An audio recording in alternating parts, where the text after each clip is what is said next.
I'm Richard Lewis reporting for cadred.org, and we thought the first interview that we would do for you wasn't a player, because you probably get sick of listening to those guys, and certainly I get sick of interviewing them.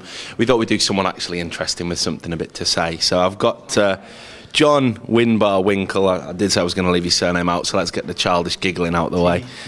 I'm used to it after about 30 years, to be honest. But yeah, basically this is the guy who runs Epic LAN, set it all up, and we're going to talk to him a little bit about why we've kind of find ourselves here in this new venue in Kettering, and some plans for the future and general UK esports shenanigans. So let's start with Epic. It's been, to pardon a pun, a bit of an epic journey, because obviously you went back to the TNWA days, and all the issues. Many people shafted by TNWA. Yeah, so let's start there. The club there, aren't we? Yeah, let's talk about the Phoenix rising from the flames, about getting shafted by TNWA. What state were you in at that point? Well, this event is my 10th year of running LANs, so we were doing really well till TNWA came along. And like many people, they made an offer that looked wonderful on paper, and they bought the old organisation, which was Cluck, which got to 21 events, and it got a really good reputation. Not far off the numbers we're getting now. And then TNWA ran it into the ground, and we had to start again. We had to take a year off because of contracts, all the stuff that the usual clauses in there. We had to build it up again, but it was making the most of building it up again. We learned a lot from what we did last time. We're very careful when we get those sort of offers these days. We've done our own thing, and it seems to be paying off. This was our biggest event we've done so far, so the numbers are heading in the right direction. So I think we've caught up from the couple of years that they ruined for us. Well, let's talk about how you kind of got to that stage. The kind of rebranding as Epic, moving away from the whole Central LAN thing, and were the UK numbers kind of always there? Because it seemed that you've had to kind of be a bit more diverse about what communities you support, whereas, say, for example, multiplayer is synonymous with Counter-Strike. I know they do other tournaments, but the bulk of what they do has always been Counter-Strike. You've found yourself, being supported by Team Fortress 2 and having big sign-ups there, and then not so big, and then Call of Duty, and then Counter-Strike, and then not so big there. And it's been a bit kind of up and down, yet your numbers have still progressively improved. So how have you kind of managed to be so broad and appeal to so many different types of gamer? 50% of the people here don't play any of the competitive games, so whatever tournaments we run, we're still going to get 150, maybe 200 people who are just here for the laugh. So that gives us some financial stability to make sure we can afford to run the event in the first place. And we've got a really good, solid community there, people that you'll see every single event. As for the competitive side, we've messed around with the games. We've stuck with CSS for a good few years now. COD 4 has been great for us. Yes, it's dropped a bit, but COD 4 is still the biggest tournament here this weekend. I think it's the 4th COD 4 event we've done, and we went up to 24 teams, but then we're back down to 13 for this one. CS, like you say, up and down. CSS previously, I think we had the worst case of 6 teams, one event, and again we've been up in the 20s before. CSGO, thankfully, last couple of weeks, teams have all jumped in behind it. The place we struggle with the CSGO side now is the community teams, and I don't know how we get the community teams here. We get some of the big names, which is fantastic, but I'm not sure about those smaller teams who are coming up. Epic's an ideal event for some of those smaller teams to get some experience. Some won't get into double a limb when you go to events like the I-Series, and they probably will here. So I don't know how we get through to those. Is it disappointing? Because what I see, when I'm reading comments and interacting with gamers doing what I do, I'm always hearing about, we want more events in the UK, and everyone talks a good game about supporting it. Yep. Yet when it comes to putting the money where the mouth is, so to speak, we come to these events and we're always kind of scratching our heads as to where those people are. Because I don't want to compare us too much to other UK events, but we're a cheap event, comparatively. Everything that's needed on site's here and free, sleeping, camping, beds, everything people need. So it is really frustrating. People know about us, and we keep an eye on Cadred, Tech9 in the weeks up to the event, and there's loads of people saying, let's make a team for Epic, but they don't put the money down. And we'd literally got teams paying for this one the night before the event, good old TLR with Chef, it's just a last minute booking for us, which is great. It's good to see some of those guys back. But yeah, I don't know what it is. Well, what about, because again, I'm guessing from your lofty position as an important esports luminary. Yeah, I think you get to the top of the pile just by longevity these days. So the longer you're around, by default, you end up there because everyone else leaves or quits. So, I find myself up there. It's great. It's interesting. I don't do anything different, but there you go. Do you think then, from that vantage point, do you think that, the esports community in the UK, there's a real absence of structure, there's a real absence of decent sponsors, a real absence of business expertise within the organisations, and that contributes to making your business particularly difficult? It does. I quite often wish we were operating this in a different country because we could do so much better. I know Craig from Multiplay was commenting not long ago about the lack of sponsorship in the UK. We really, really struggle. We're trying to pull in sponsorship for 300 or 400 people. My day job has nothing to do with esports. My day job's in marketing anyway. So I'm normally on the other side of the fence of people coming to beg me for money for sponsorship. I know exactly what the market's like. People don't want to part with money unless they get a really good return. And yet, one of my frustrations is, for an event, we'll get exposure out there to thousands of people at the event and online, and yet a team can get everything funded for them, all the kit provided for them, all the uniform provided for them, and they're 5 people in a team that's going to get very limited exposure. So it's frustrating. We could do so much more with the investment behind us.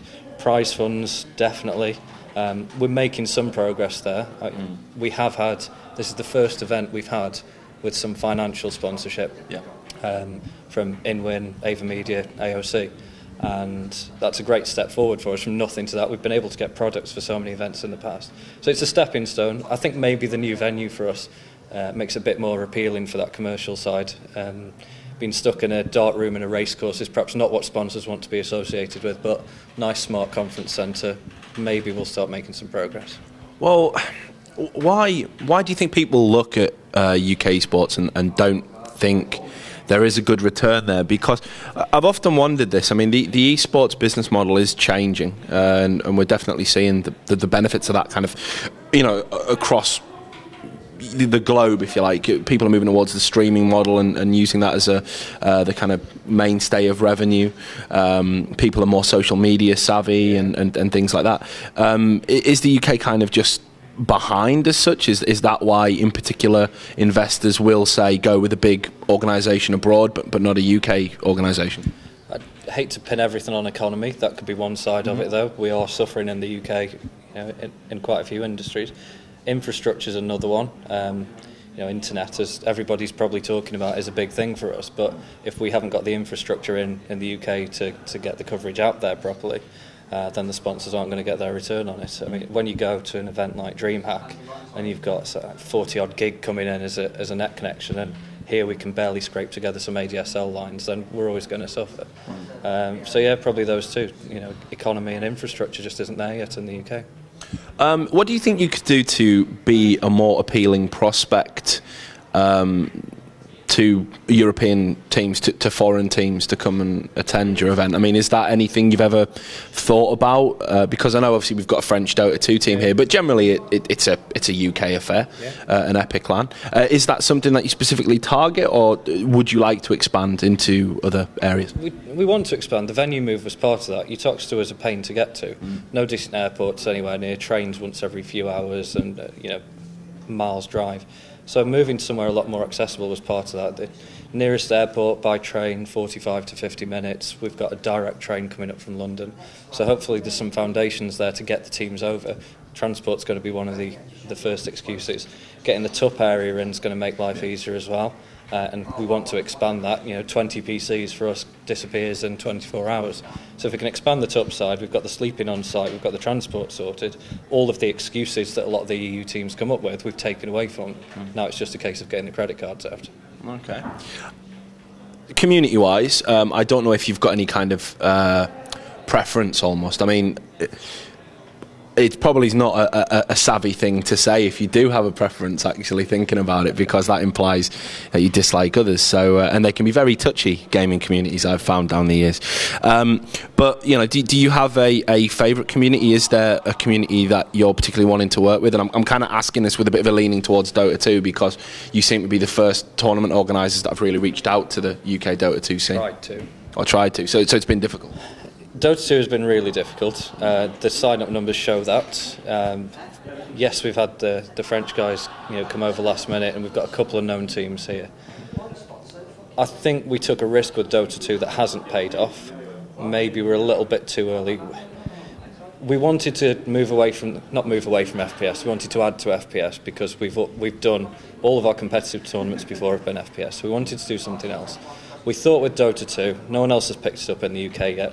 We don't really want to go up and compete against multiplayer with League of Legends. StarCraft 2, internet, not where we need it yet. And the prize funds we'd have to look at to put StarCraft 2 on, we can't generate without the commercial side as well. Yeah. So we thought Dota 2, great. We were getting members of the community coming up to us, volunteering to admin for us. And yeah, you'll easily get 8, 16, 24 teams, all the usual promises. And then a week ago, we'd got 3 teams signed up. So I have to say, I'm regretting Dota 2 now. Maybe in the long term, when it's actually released, it'd be a help. There's a massive frustration for me that in the game client, you've got the option of a LAN mode that's greyed out. You just can't start a LAN game. So Dota 2's been delayed because of all the internet connection issues that I'm sure we'll mention in a minute. Favourites, I don't have... Yeah, you're right, I can't pick a favourite, but the community that works closest with us, and the numbers have paid off, has been the COD 4 side. I will probably post on Tech9 a couple of times a day and get involved with that community and respond to the questions and constantly getting PM'd. I've had to install Xfire again, which I've installed for about 5-6 years. Although, as Peter from Tech9 will keep reminding me, I'm never actually online. So yeah, we've had a lot of engagement with COD 4 and really appreciate that two-way thing. We've shaped the tournament around what they wanted. They signed up nice and early so we can plan for them. We appreciate the CS community. We've had some teams that have supported us every single event. Blanks always sends somebody along and looks after us. He hasn't this event, has he? Sent his Dota team instead. Normally looks after us. So yeah, COD 4 easy to work with. But we know we need the CS guys as well. I'm just going to grab some lubrication at this stage. It's been, no, it's been quite a good grilling so far. Right, okay. So next question. Given what you've just said about the Call of Duty community, is there a real kind of onus then? I mean, is that proof in itself that if gaming communities do support tournament organisers and get themselves well drilled and drive sign-ups, that they can actually kind of shape the destiny, if you like, the future of their own, competitive scenes? Yeah, it's the COD 4 community have driven us rather than the other way around. We were asked to put on COD 4. Some of the regular guys there, the Streamgasm guys, I think it was Duffer from Streamgasm that first asked me to put on COD 4 years ago. Yeah, I think it is down to the communities to put some of the effort in. We could pick any game we wanted to and say we're hosting a tournament, but the prize money alone isn't going to bring people in. There's got to be that drive from the community, and we see that from COD 4, not as much from others. You talked a little bit about competition with the spectre of the conversation, which is multiplayer, and obviously I'm probably going to get accused of being biased for even talking about them because of my ongoing relationship with them, but I think it's a fair question and not one I'd want to dodge. Given that one of the main things that people had a distaste for in the UK was this perceived monopoly that they had, that they were the ones out there doing events, and it was kind of, their way or the highway. It was all done on their terms, and people, rightly or wrongly, didn't perceive them to be very community friendly. How much do you factor in what they do into deciding what you do? Is there an active competitive element in your business that involves them? Like any business, we keep an eye on what other people are doing. We know our place in the UK at the moment. We know we're smaller than Multiplay. And putting the record straight, we get on fine with the guys at Multiplay. We chat at the start of the year about event dates, so we make sure that we don't just not clash. But we try and get a good couple of months in between events as well, because teams can't afford to attend back-to-back events. So we've got some good cooperation with the guys at Multiplay. But yeah, we look at what they do, and we look at what sort of things their participants enjoy and don't like, and we try and do things differently. I think one of the things that we've really pushed is how we pay out our prize funds. We know the players hate waiting months or years for prize money, so we still, and even though this event's not been financially great, we will still pay out the prize money on Sunday night as soon as the tournaments are finished. So we look at what people aren't happy with, and we try and do something better. We know we're smaller than Multiplay. We know we haven't got the same infrastructure that they have, the same financial backing. And I'm quite happy at the moment with Epic being seen almost as a boot camp for the bigger I-Series. I don't have a problem being at that point in the pecking order. So this is why we want the community teams here, so they can get some practice in to almost progress to the I-Series. So, yeah. All right. What about the kind of the future we've got at the moment? I think for Epic, you've got a clear plan laid out, and you know where you want to be, and you know what you need to do to get there. And we've seen a few kind of spanners, a few gremlins at this event. Is that part of what you feel is an acceptable learning curve? Were the problems, did they kind of lurch out of the dark? Were they real surprises? Was it things that you think maybe we could have perhaps anticipated a little bit better? Did other people let you down? Whereabouts kind of are we in it all in terms of moving forward? We've had so many things go wrong this event that we couldn't have predicted, but then we've also got so many backups in place. So as an example, this morning the CSGO and the COD 4 matches were delayed because 4 physical servers died. 1 dying's bad enough, but 4 completely dying at an event we could never predict. We've still got enough backups to deal with 4. It just takes a bit of time to settle those up again, but we've got enough hardware on site. So we've been planning this event since last May and trying to put as much contingency in as we can. The internet is the big letdown, so we may as well talk a bit about what happened with the internet. Fibre was supposed to go in Kettering last September, and we thought that is plenty of time with a bit to spare to get everything sorted for this event. We were constantly talking to BT September through to December, and we were still being promised that it would be in. Something happened between BT, Network Rail, 2 organisations combined their failures together, and you've got something fairly colossal. Especially when they're known for failures as company. So, although again, you might not want to say that. I'm sure no one will watch it. I'll need their support in future, but yeah. So by the time we got to January, we knew the fibre wasn't going to be in. So we started putting plans in place, and the plans have been fairly complicated. We've still doubled the amount of bandwidth available for the games than we had at Utoxeter, so we have made it better. The players may not agree right now, but the other thing we did was we hired in a satellite, which it wasn't cheap to do that. And that's one of the things that's really taken a financial knock on the event. But it was either that or cancel it. If we cancelled it, we'd lose the deposit, goodwill of all the teams, and we'd suffer from the reputation. So outside the back, there's a satellite that's hopefully going to let you upload this video later on, so you're getting better coverage out. It's given us some issues because it's a satellite. It's not a cable running through the ground. We're having to point it through trees and all sorts. So it's really complicated to do. But that's the effort we'll go to make sure the event happens. I was going to say, actually, I think one of the things that people should focus on isn't so much what's gone wrong, but the efforts that have gone to put it right. And I've been to a lot of crummy events. I spend a lot of time complaining, probably, which is why I think a lot of people are glad when I don't show up, because they think I'm a dickhead because I want things to do what they say on the tin. But I don't think that's wrong of me. I just think that's the standard we should all, my company included, hold ourselves accountable to.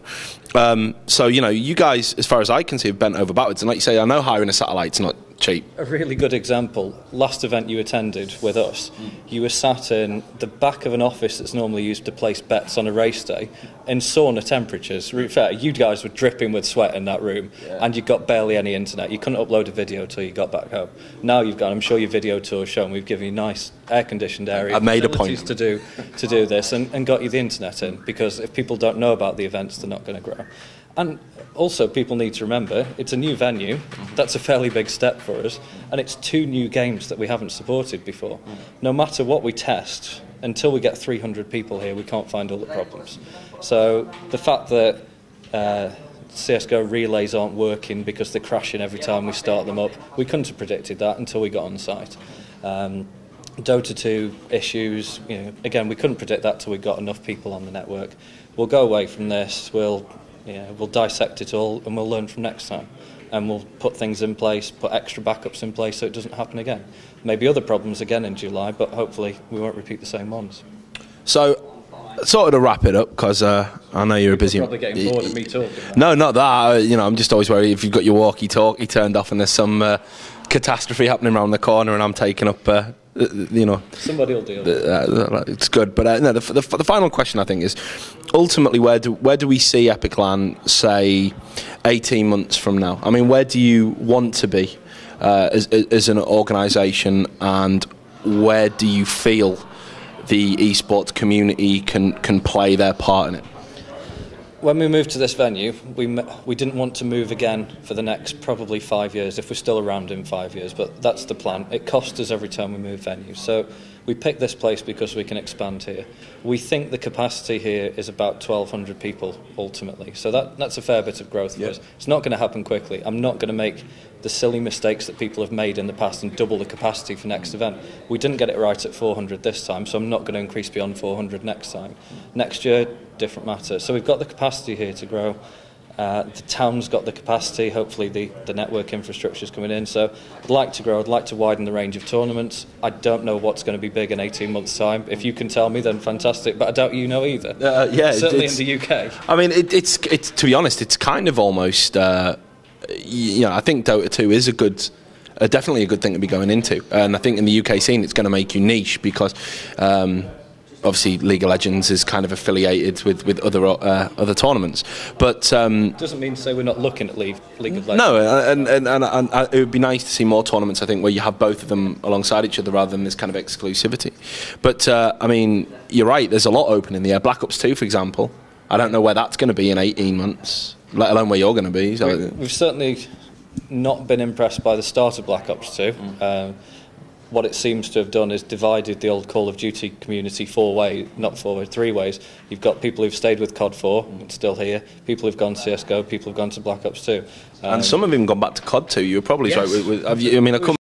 I know, the resurgence of that game from nowhere. Yeah, and people have asked us if we're going to go back to COD 2. I doubt very much that we're going to go back to COD 2. But yeah, that really did surprise me. So I really don't know. I'd like I say, expand the tournament range, put something else in. The more tournaments we have, the more stability we've got, rather than relying on one community.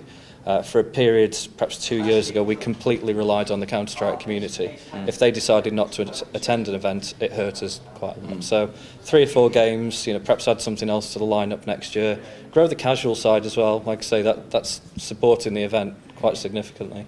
And take it from there, and we'll just keep an eye on where the industry goes, and we'll try and follow. Do you have any dates planned for Epic 11? I think that's probably a good place to end on. Do we got any rough ones? They are booked in, but I haven't got a clue what they are at the moment. It's July, as usual. It's towards the end of July. It falls in the summer holidays. It's back to the old Thursday to Sunday plan as well, which seems to suit people better. So it's all booked in, and it's on the website already. Okay. So there you go. So thanks very much for taking time out of your, I'm sure, busy schedule to do this interview. To everyone out there, do stay tuned to the website, and just before I go, do support Epic LAN, please, because the UK's not got a lot going on, and I just think that's a shame considering where we were positioned maybe 5-6 years ago in esports. So do support them. That's a personal endorsement. And to all the people out there, like I said, do stay tuned to the website. We're going to have more interviews kind of like this one, although perhaps not as long as serious with those boring player guys I was talking about at the start again. So that's me. Thanks a lot. Do stay tuned. Epic 10 at Kettering.